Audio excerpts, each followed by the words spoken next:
Very good day to everyone. So let's proceed to the next week, which is week 2, management of basic materials for environmental emergency response. So why this is important? Because in any kind of a disaster, it can easily disrupt the food supply at any time. So plan to have at least 3 days supply of food on hand, whereby the water and food supply is really essential to be prepared for the emergency food supply. So, for example, we have to keep foods that have a long storage life. The one that require little or no cooking, water, or refrigeration in case utilities are disrupted. So, for example, like you should expect to have a stove, for example, or maybe something that we have to do a little cooking. That should be fine. If not, it's better if, let's say, you can have something, maybe RTE, which is our ready to eat kind of packaging food. So nowadays is very there's a lot of options for that. Yeah, it's better for you to keep that kind of options for your emergency purposes. So next one is to meet the needs of babies or other family members who are on special diet. So this might be quite challenging for those with babies. We have to prepare in advance. Whether you can prepare it by having it retorted, for example, to make sure that it can last longer. Yeah. So there are the options. And next is to meet pets needs. Of course you have to remember, not only yourself, of course the pets that you love. So you have to make sure that the purpose of them to survive. Of course, maybe for example, the dry food, maybe the dry kibble is not favorable in this kind of situation. So maybe you can have the something that is in pack food, a smaller pack. Yeah, because of course you should expect something. The environment and the surrounding is not convenient. For example, flood, right? So you should expect a lot of water flooding. And next, but last but not least, is are not very salty or spicy, as this food can increase the need for drinking water, which may be short in short supply. Okay, so of course, I know that Malaysians, most of us like something very spicy, so try to avoid that. For example, maybe the dendeng beef, right? Something can be quite spicy, so try to avoid this kind of uh, food, so that you didn't require a lot of drinking water, so which might be in scarcity. So, how to store emergency food? When storing food, it is not necessary to buy dehydrated or other types of emergency food. So, of course, check the expired dates on canned foods and dry mixes. Home canned food usually needs to be thrown out after a year, so be ensure of it, and use and replace food before its expired date. And certain storage condition can enhance the shelf life of canned or dry food. The ideal location is a cool, dry, drop placed. The best temperature is 40 to 70 degree Fahrenheit. So, uh, next one is store foods away from ranges or refrigerated exhaust. Heat causes many foods to spoil more quickly. So of course try to avoid. Some people can they put the on the top of the refrigerator, so it's not good. But it's not good practice. So try to avoid that. And store food away from petroleum products such as gasoline, oil, paints, and solvent.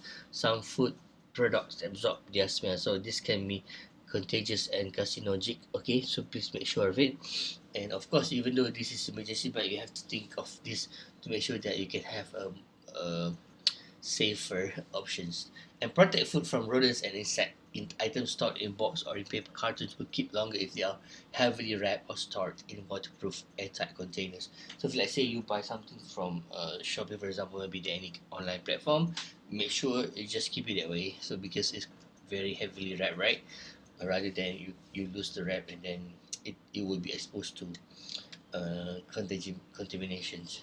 All right. So next one is how to prepare food. Preparing food after disaster or emergency may be difficult due to damage to your home and loss of electricity, gas, and water.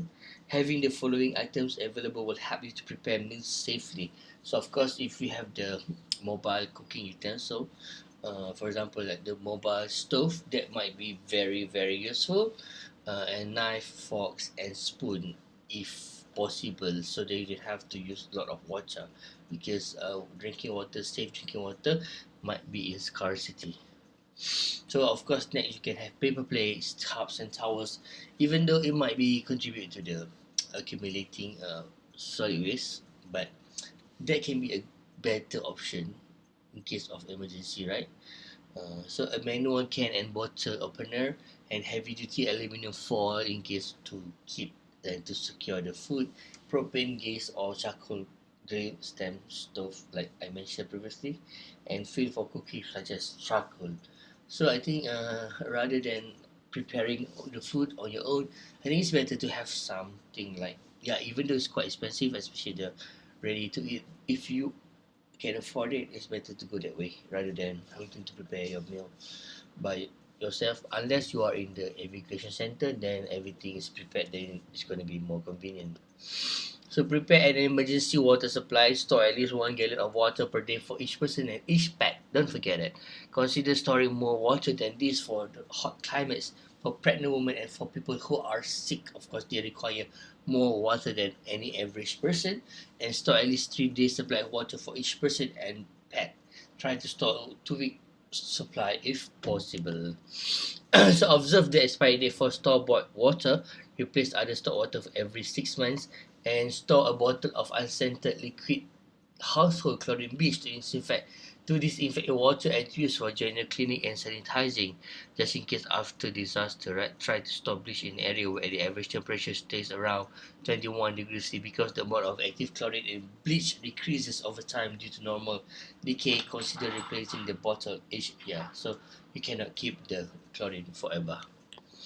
So water containers, for example, for cleaning and storage, unopened commercially bottled water is the safest and most reliable emergency water supply. And use of food grade water storage containers, such as those found at surplus or camping supply store, is recommended if you prepare stored water yourself. And before filling with safe water, use these steps to clean and sanitize storage containers. So be aware of it.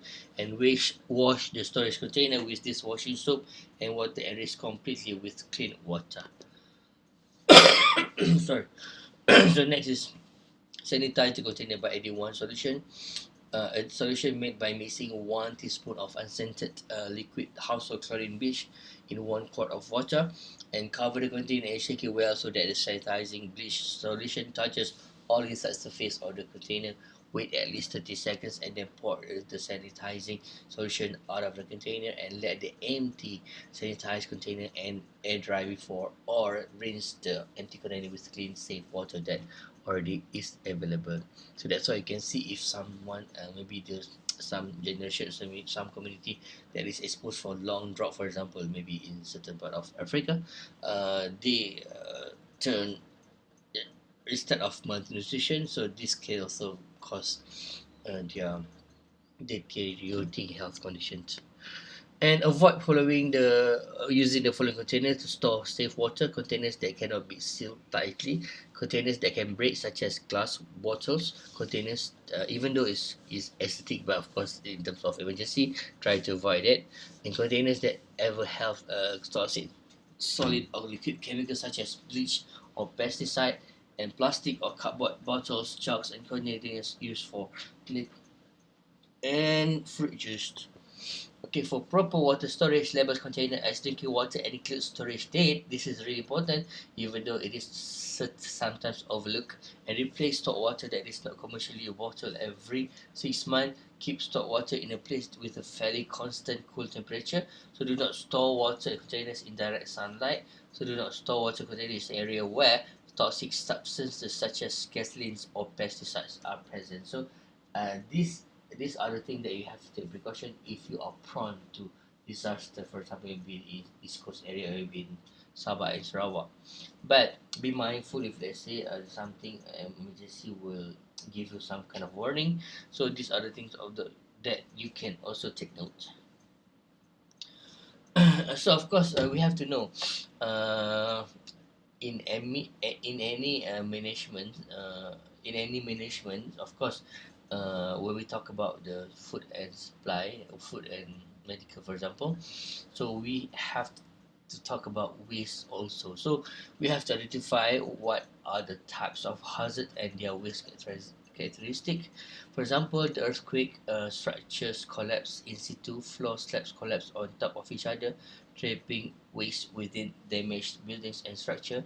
This can lead to challenges in sorting out hazardous waste from non-hazardous. Handling waste often require heavy machinery, as we can see in what happened in certain areas with earthquake, like in Japan, for example, or Taiwan, which communities may not be able to afford or have a difficulty to access. Collapsed buildings may overlap across streets, making access difficult for the search and rescue and relief operations. And quantities of waste are high compared to other disaster types, since all building contents normally become waste, which is construction waste, and it is huge. So this is one of the catastrophic situation. Yeah, we are very fortunate because in Malaysia we didn't have earthquake. not that not that severe. Yeah, we have some due to the tectonic movement. In, sorry, in Indonesia, and flooding. This happen a lot in Malaysia. Flood often lead to mass displacement, which in turn require shelters and camps to lead to large volumes of household waste. And sometimes the house also can be displaced, right? In some severe cases, initial damage depends on the structural integrity of infrastructure. While building contents are normally damaged extensively, mold may be present and timber may have begun to rot. Buildings are typically stripped by owners and waste placed on roads for collections. Waste is often mixed with hazardous materials such as household cleaning products and electrical goods. And flooding may bring mud, clay, and gravel into affected areas, making access difficult once the floodwater recedes. Removal may be required for relief and recovery operation. The mud, clay, and gravel may be mixed with hazardous materials, requiring extended assessment before further dumping. So next one we have tsunamis, hurricanes, cyclones, conflict short term, and conflict protracted. So you can do the further reading on this. So solid waste is used to include all non-liquid waste generated by human activity and a range of solid waste material resulting from this disaster.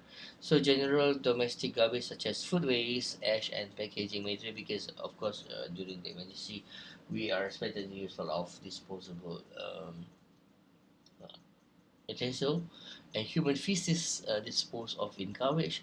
Emergency waste such as plastic, water bottles, and packaging from other material, emergency supplies, and rubble resulting from the disaster, mud and slurry deposited by the natural disaster, and fallen trees and rocks obstructing transport and communication, and other specialist waste such as medical waste from hospital and toxic waste from industry will also need to be dealt with urgently. So common risks by disaster waste hazard types. So we have chemical risk, we have biological risk, we have physical risk, and local environmental risk. So you can see here that the following chemical risks arise from some types of waste. It can be direct dermal skin contact with contaminants such as pesticides, salts, and acids due to the inhalation of hazardous chemicals or products like pesticides, products of incomplete combustion, including dioxins, and especially during the waste burning, and dust, including small particle matter and asbestos fibers, and ingestion of surface groundwater contaminated by leachate from waste. This is quite scary because they can contain high levels of organics, ammonium, MVOCs, and the noises often from odors arising from chemicals in the waste or decomposition of some waste types if it occurs for quite some time. And biological risks, for example, the dermal skin, the exposure to healthcare waste, and disease vectors. So vectors we will cover next week. Oh, next week is Raya, right? So of course, another next week for rat, mosquitoes, and flies, and nuisance from insect, birds, and rodents which are attracted to and feed on waste, especially the food waste. And physical risk, the collapse of waste piles, such as large piles of rubble that have been pushed to the side of a road, and cuts and abrasions from sharp objects, and uncontrolled fires in piles of waste, and sometimes it can cause fires, right? Vehicles accident from trucks picking up, transporting, and dumping waste in urban and rural areas, and nuisance from smoke, plumes, and wind and void blown litter. And local environmental risks, for example, you can have which can it affect the local surrounding environment. Waste that contaminate soil, leachate from fluids, landfill gas from decomposing organic waste, and infestation of rodents and windblown and with transported litter, which can impact an area. So basically, in coincidence, I have published one paper on food waste due to the COVID-19, because I believe COVID-19 is also the disaster that happened all across the world due to something that people claim coming from somewhere. So I can see here that I have made some discussion the impact of the MCO due to coronavirus disease on food waste reduction, because we can see that during the MCO one, so the food waste has dropped, uh, and surprisingly that is the only period that food waste dropped according to the waste concessionary. So basically, liquid and solid waste, health risks related to inadequate management of solid waste, because we can see the flies, rats, dogs, snakes, and other scavengers are attracted to garbage, particularly in hot climates. If food is scarce, people might be forced to scavenge as well, which will lead to increased case of disease, for example. And pools of rainwater associated with waste collection will propagate the breeding of mosquito that transmit malaria, dengue, and yellow fever. Heaps of baggage present a fire risk, and smoke can also be health hazard if the burning waste contains items such as plastic or chemicals. And breathing difficulty can arise from the fungi.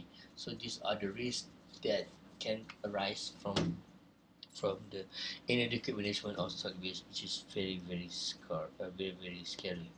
And so medical waste, housing, care, and protection centers. We can see here the medical waste disposal, especially the sharp containers, red bags, blue containers, yellow containers, and black containers. So everything has to be disposed accordingly to the color. As we can see in the hospital, for example, or maybe in medical center. So we can see here that the clinical waste, the clinical shops, dangerous goods, cytotoxic waste, and pharmaceuticals. So those are that's been labeled accordingly. So of course, I believe that they are doing it the right thing, because especially the hazardous waste, right? You cannot simply dispose the thing irresponsibly. So yeah, if you're interested, you can go and find mm, more article on the waste, for example, during the COVID-19. So this is what happened, the mixed healthcare waste, including red bags, and this is also the in communal setting for the evacuation center. Okay, what are the impacts? For example, collected building rubble from damaged building. So we have impeded access and constrained rehabilitation and reconstruction activities, and waste tends to attract more waste since the site is already considered a dumping site.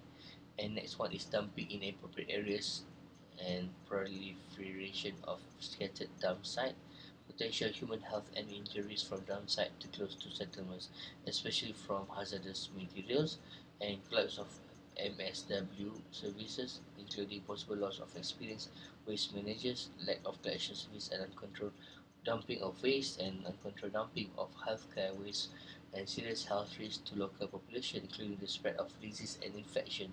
For example, from used syringe, yeah, this and other problem that can occur from that, and asbestos sheet exposure in collapsed structure, health risks associated with inhalation.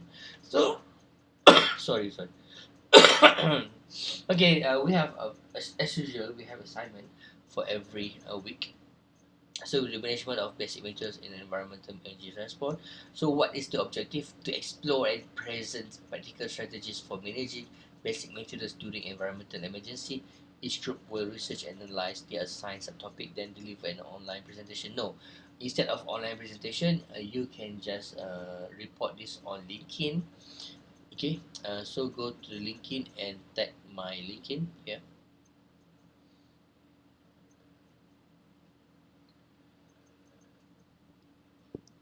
Okay, yeah, this is my LinkedIn. Yeah, Haikal Ismail.